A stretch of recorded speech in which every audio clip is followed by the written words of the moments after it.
Hello, and welcome back to Crit and Crit. I'm Sint. I'm Axon. And we are continuing with our discussion of Harry Potter and the Order of the Phoenix while we meander our way through Final Fantasy V. So, let's continue down the vein we've been on for a bit, where we've been talking a lot about, well, the dynamics of authority, when that can be abused, how that intersects with villainy, and, well, the idea of authority being compromised and leaving your heroes with no legitimate recourse. Which, last time we mentioned civil disobedience and malicious compliance as two things that people can do to stand up against a corrupt authority. But there is another option that also presents itself over the course of the novel. And that is open rebellion. So, this is something that you see a lot throughout history, when an authority becomes too corrupt, too tyrannical, and the citizenry is pushed past a breaking point. Protests no longer cut it, and violence ensues. It is actually fairly frequently said in my hearing that you don't get change through peaceful protest. And before we get into Harry Potter, the most often place I've heard that is in reference to the civil rights movement, where everybody talks up King as, look, peaceful protest gets you things, but I don't think it would have been as effective without him serving as a counterpart to the much more direct Malcolm X. The phrase I've heard in reference to this a lot is, protest that is acceptable to an oppressor is not actually protest.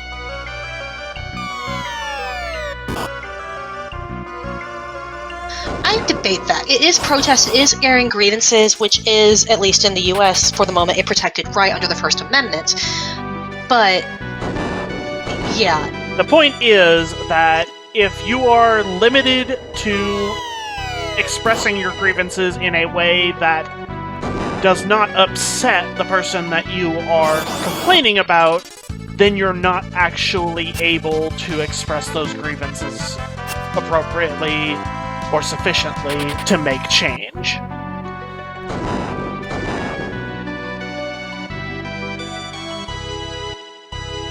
Yeah. So, we see this happen in response to Dolores Umbridge's adjustments to the Defense Against the Dark Arts curriculum. Hermione actually starts this, theoretically, as simply a study group. And she is cynically accused of, you just want to pass your ALS. She doesn't argue with this, but she does also point out, Voldemort is back, we need to be able to defend ourselves, and Umbridge sure as hell isn't going to teach us how to do that, because what if we use this to oppose Fudge? So, yeah. In defiance of Umbridge's crackdown against unauthorized extracurricular meetings, they form a study group learning all these counter curses and hexes and various ways to protect themselves against danger. Effectively, they are training themselves up to be a little bit of a militia. Which is exactly what Hermione says they call it, just as a sarcastic jibe against Umbridge's fear that we're going to be Dumbledore's little army. So that's what they call themselves, Dumbledore's army. Which comes into play when they are eventually discovered. But this is honestly a really fun point in the series for me to talk about, because it shows just how much Hermione has grown as a character. From in the first book, when she is just freaking out about anything against the rules and doesn't want to get in trouble and doesn't want to risk getting in trouble, to, no, screw it, let's start a paramilitary because I don't like this new teacher. And I will help organize it, and I will put in special safeguards to stop us from getting in trouble, and I will make sure that we stay as safe as we possibly can under these very dire circumstances.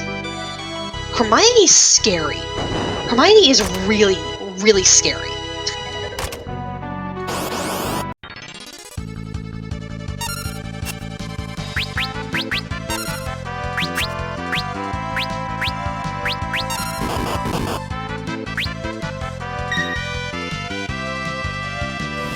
Like, I don't think I can underscore enough. Like, Hermione's 15 during this, and she's doing magic that some of the about-to-graduate 7th years struggle with. Not to mention, she's extremely well-versed in the history and information around magic. She is extremely knowledgeable about the majority of major figures when it comes to magic. And she is willing to do what it takes to learn what she doesn't already know very quickly.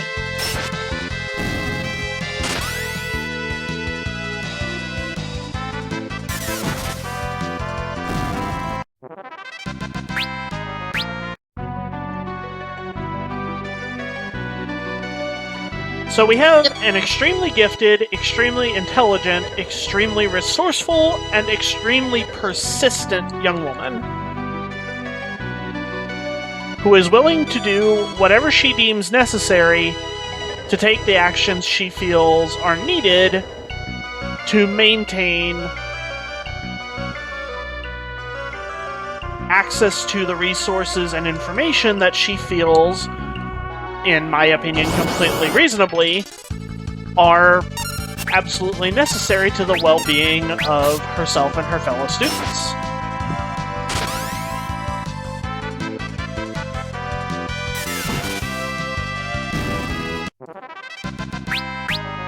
And the authority figures in this situation, Umbridge and Filch, react in a predictably hostile manner. The main thing that keeps them off Hermione's back in the first place is a combination of lack of ability to gain the information they need to take direct action, and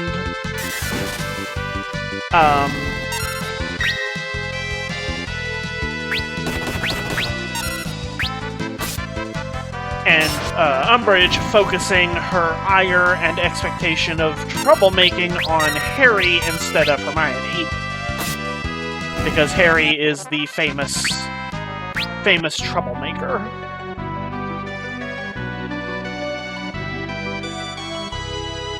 Which, honestly, is just to her own detriment for underestimating her opposition. Yep. Hermione, I think, gets underestimated a lot by the darker sides of things because she's Muggle-born. Like, even though basically anybody who has been to Hogwarts recently can tell you Hermione is one of the sharpest students they've had in quite some time and is probably one of the smartest people there right now.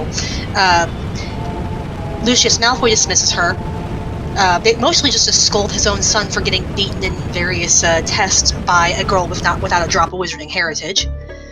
So, yeah, racism comes in here as well. Hermione, I think, therefore, is also a little bit more aware of just how tenuous the political situation will be, because Hogwarts has so many Muggle-born and half-blood students.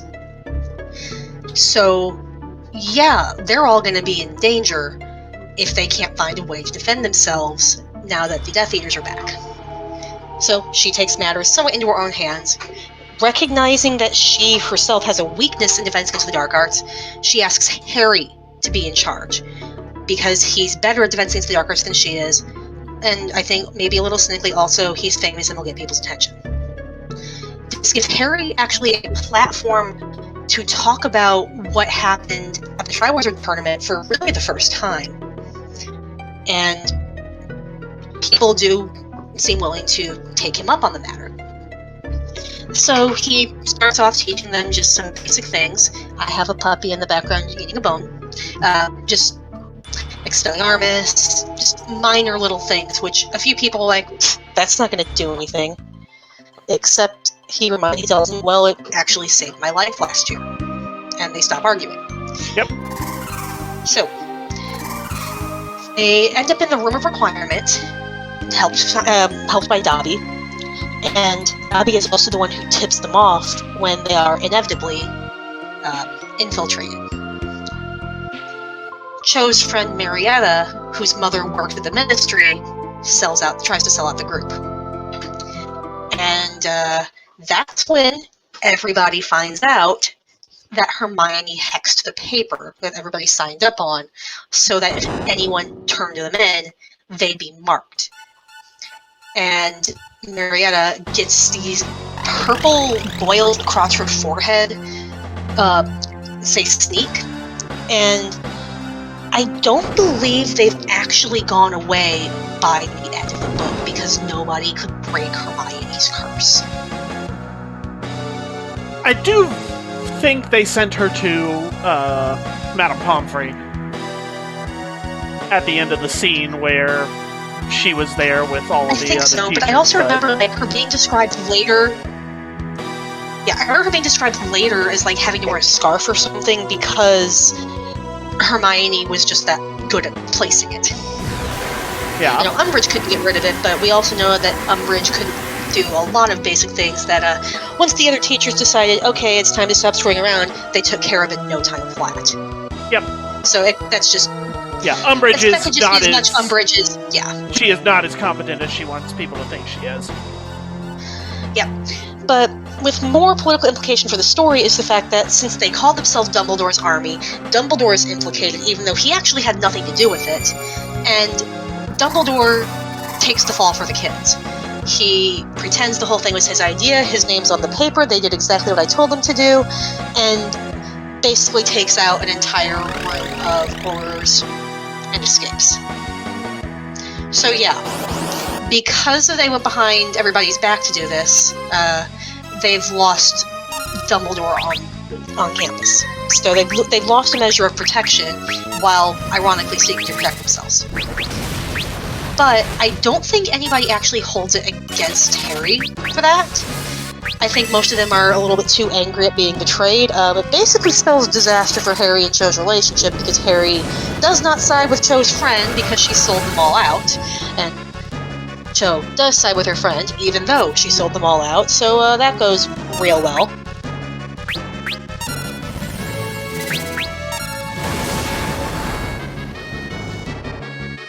But it does kind of get us a foray into another thing to touch on, which is the idea of child soldiers.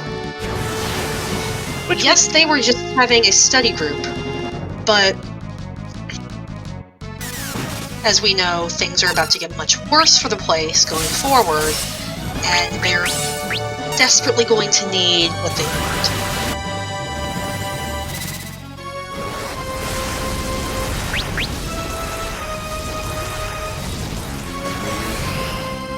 Oh, okay.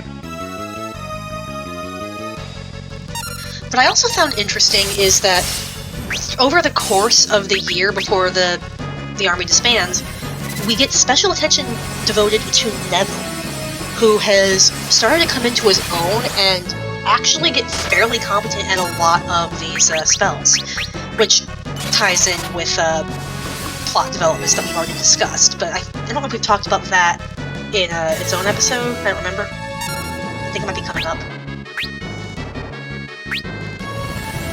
Yeah, that's later on the list. Okay. But yeah, I couldn't remember either for certain. Yeah. But we do get to see a lot of people, not just Neville, coming out of their shells a little bit and getting more comfortable with some of the magic they're using, which is a neat thing to see. And, well, this is all to go back to the concept of the right to revolution, which is often touted in a lot of political science as one of the founding cornerstones of democracy and popular sovereignty. If a government or authority fails to uphold its duty to those it is meant to be beholden to, those who live under that authority have the inherent right to replace it with something that will. Hogwarts, under Umbridge, is not helping these children learn to defend themselves or to be functioning members of society. With that in mind, they have taken matters into their own hands to oppose this system and find something that will let them do that. It's not a perfect metaphor, but it is a pretty clear rebel cell operating under an oppressive regime. Yep.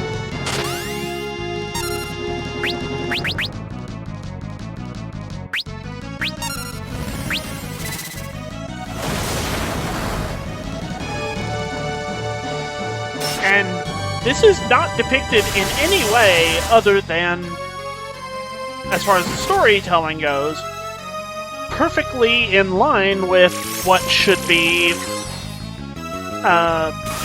done by the heroes.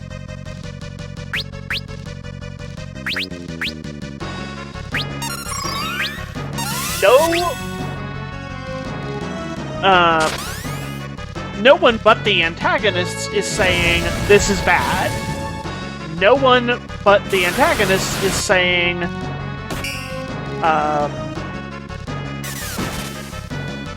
that these students shouldn't have this opportunity to not only learn to defend themselves, but to fight back against the opposition of Umbridge's efforts to shut them down.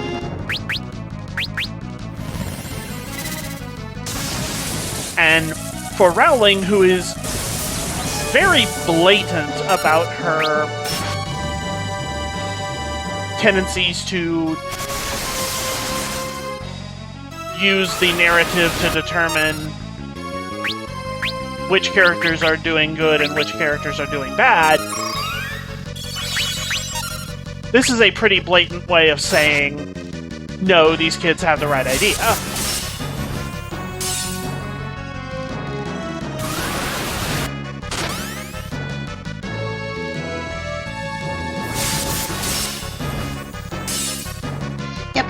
And we know, obviously, that the kids are in the right because we know that Voldemort is back. Voldemort is working through the shadows to reestablish his power base and start his reign of terror again. And those in authority are actively downplaying it because it might hurt their political prospects if they looked like they let it through, even though they could honestly be the ones leading the charge against him and making it impossible for him to return, but that train has sailed.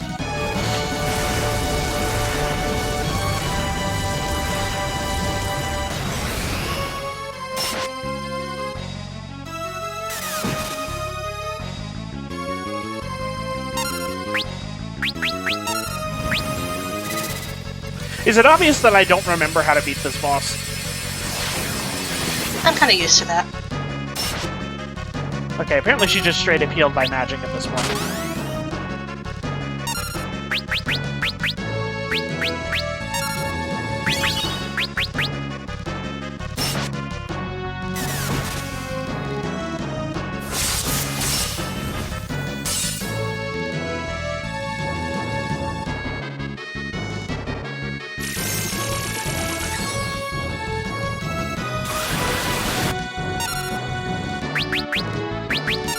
Try it now.